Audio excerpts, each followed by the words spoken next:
going on? What's going on? Brutus here with another Ain't Nobody war recap video. It's going to have to go into the war log for this one. It was it was a great war. This wasn't a ranged war. The breakdown was 2-6 and Phil. I'm going to try my best to say this name. I mean, no disrespect, but Varhaiselake. Let me know if I'm even close, but that's my college try right there. 70 to 69. Total destruction. The total destruction really captures how close this was. 0.28 separation. 0.28. It really was their war to lose. They were in a better position the majority of this war. It was one of the thrilling wars that we've had in a very long time. Hey, you turn that down, please? And I'm not going to edit that out because that's how I roll. All right, so look at the breakdown. Let's take a look at this. Let's go over the 11s. First, they were a great war. They're a CWO Rising participant. For the Town Hall 11s, they the very end, this one on Lido was their last Town Hall 11. If he gets this one, we have to work really hard to win on percent. So anybody knows if you're the final 11 that's like that, that's a hard thing to overcome. So it was a great anyway. 50% on their dips. There was no 10 on 10 threes either side. For defenses, unfortunately, I suck this war. My Rush Town Hall 10 account just simply is not going to go into these arranged wars anymore. There's too much risk involved for baby royals to be in there. Even though it's been successful in the past, it's just not worth it. We basically gifted a Town Hall 10. It's just not smart by our own self-inflicted wounds. So two of my Town Hall 10 Brutus 37, both of them failed. One of them was on a live video. Crid did an awesome job and came in right behind me, repeated the plans with 40-40 and just crushed it. Great job there. So we were 50% on the 10v11. And then for us, we missed one dip, so we were 75% on dips. And then for defenses, they were 66%, so they were slightly better on the 10v11 game there as well. Their percentage, though, was higher, all things considered, and it was by maybe 3 or 4%. It was that close. And then, of course, down the line here, we didn't have any 10 on 10 threes. But where the story, where we evened out is they had a lot of Town Hall 10s, scouted Town Hall 10s. I'll come as we go through these replays. I'll talk about the strategy, but you take a look at these these defenses here. We got 5 defends, really close. Everybody wants to try to pick on the baby royals. And if we take a look on their side, we don't have very many attempts. And what does that mean? With the exception of number 8, we really wanted to get that one. We just did not have a great strategy. So with that being said, I do feel that we were outplayed as a clan, you know, like brass tacks. Great job to them. It just was that close of a war. It was their war to lose. If they get that, and I had a great time doing it. It was a really fun war. I hope we can do it again in the future. And good luck to them in the rest of their CWL season. So let's go through some of these replays. I'm going to start with one of them, which was Crid on the 10v11, doing cleanup plan on this that for some reason, my queen just decided to go haywire, and she saw a shiny butterfly and just took off. I was so mad at myself. Anyway, so what was the strategy? Let's commend and highlight the great clan strategy that they had. And I found myself explaining this strategy, and I didn't understand why I was explaining it. I thought it was the norm, and I realized that it's not. Not everybody has this for a strategy. So let's talk through it. What did they do? What am I getting at? From the gate, out of the gate, being that it's a 25v25 war, 2 of their Town Hall 9s immediately scouted the Town Hall 10s. You have no idea how the 9s are going to perform, how the war is going. They just immediately, and it was the lowest numbers, the guys with the lowest royals, went for Town Hall 10s for the goal of 2 things. Highest possible percentage and double. What does that do? It creates, well, number 1, you have guaranteed 2 scouts for some 10 on 10 later on. And what else it does is it eliminates some of that pressure of someone that can go for 3, fail, and they ended up getting a 1-star. Well, if it's already doubled, you already have that star, and you can make it helps further along the line future planning as a clan to try to seal the win.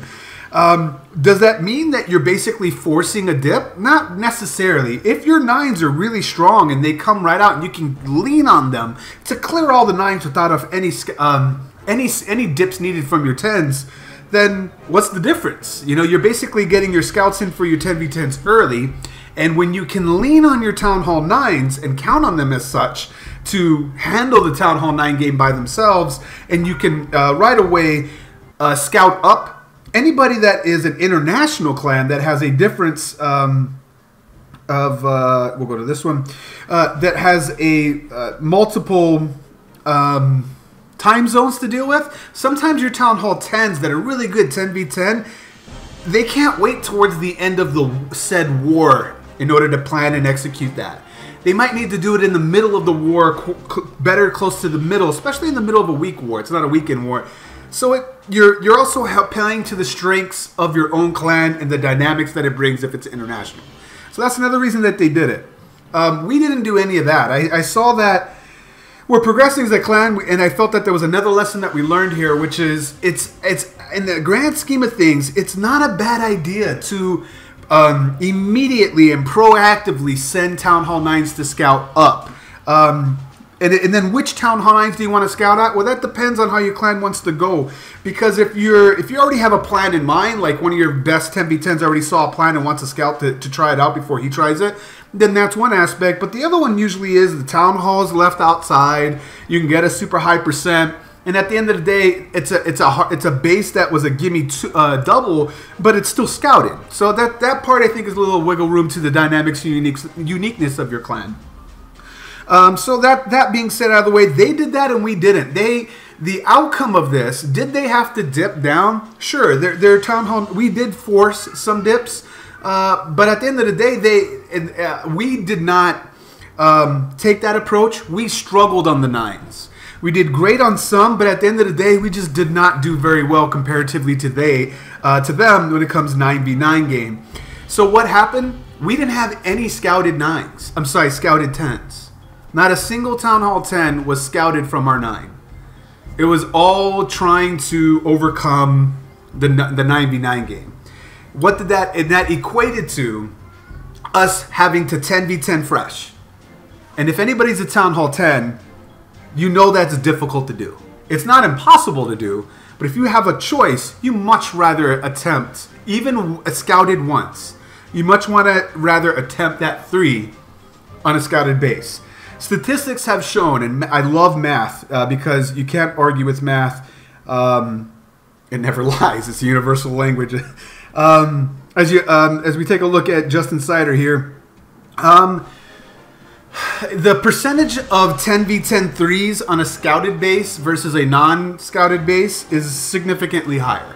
And it should be, because you can kind of see where things are. Just knowing what's in the CC drastically changes your approach.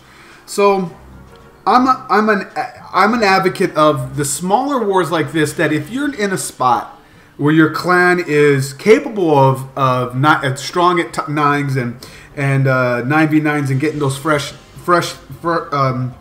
you don't have to worry about having a dip forced on you. There's nothing wrong with scouting up early. Also, because your 9s are going to clean them up anyway. Also, if your Town Hall 9s are not so good at clearing up, there's nothing wrong with predetermining the lowest Town Hall 9s on the map, whether it's volunteers or being voluntold. Usually the guys with the lower royals that just performance-wise, and you know this of your clan, or just royal speakings if everybody's maxed. I'm sorry, not royal speakings. If everybody maxed, you kind of play to the strengths there. But it's still better to have a 9 use an attack to get a high percent double on a 10. And because the 10v9 is quite commonly accepted as a guarantee dip.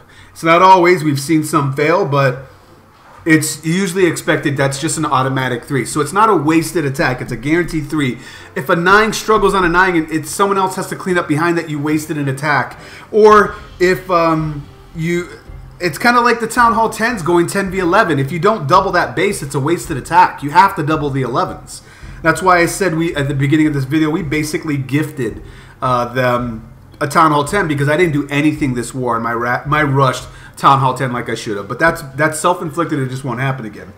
As we take a look at this, one thing I wanted to pause from the talking points and show you guys, if you haven't seen from the replays here, these loons are still very much OP. He only has a few loons remaining on this, but watch how he catches a bomb at the end and some pups going. He still has a queen ability. He was not fighting the clock on this. But what I wanted to talk about and highlight through this is I have done a few FCs, and I don't know if you're going to see it on this per se, but when the right now the loons are targeting that mortar. If the mortar goes down, what they used to do with the AI is the loons would pause for a good half second or stutter and then retarget. What I've seen them do now time and time again, and I'll try to see if I can find a better illustration of it, is they don't know, it's not that they keep going, that's so OP about it, it's that they, or they just redirect right away. That's not what they do. If you watch them, if you watch how the loons behave, if where they're flying to it goes down, and here's a double. Here's another reason why I pulled this here with a stone hobo. I want you guys to see how much work this double cannon does to the right golem. But they keep rather than pausing for the half second, they keep traveling in the direction of the defense that they were targeted towards.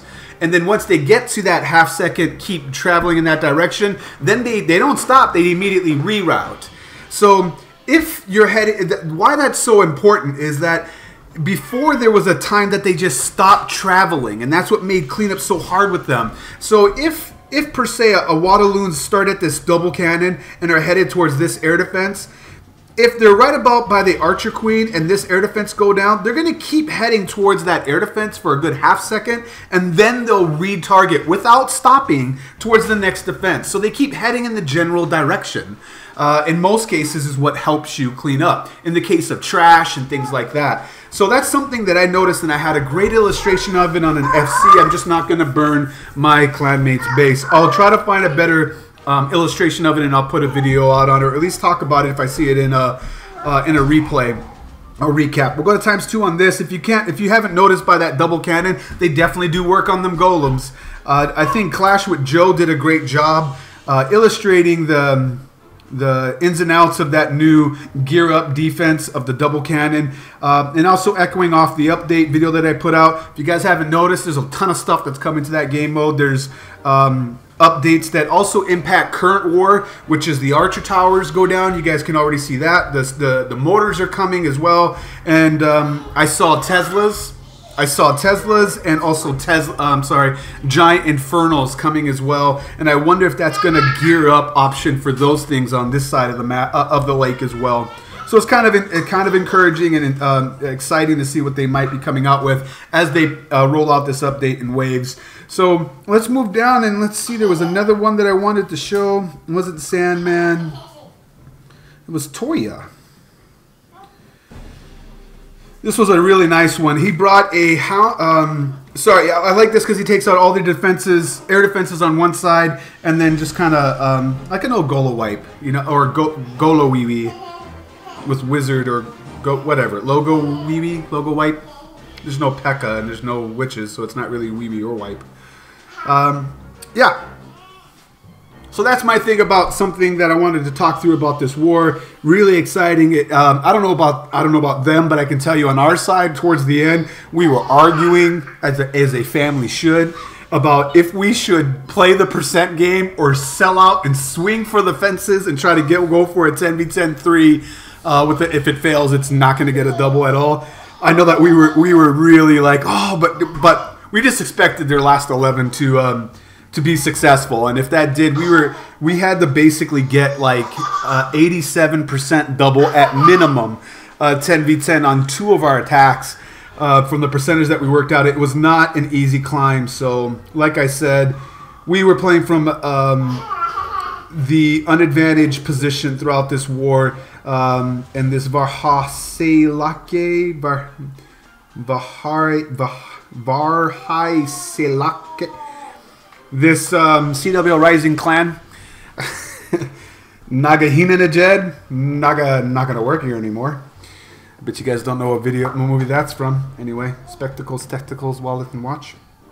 We'll go to times 2. I'm digressing way too much. What was it? Really good stuff on this one. I liked it. Unbroken Golem, Queen ability, bag, nice job. Toyang, really sweet. So there's the end results, 70 to 69. It really there's the last few attacks. It lasts like 30 minutes. That last 11 went, so you guys can kind of understand what happened. Great war, great clan. And it looks like my sneaky archer is already finished, so I got some grinding to. I got some loot to get. Once again, it's Brutus reminding you got to be better than a double, and I'll check you next time.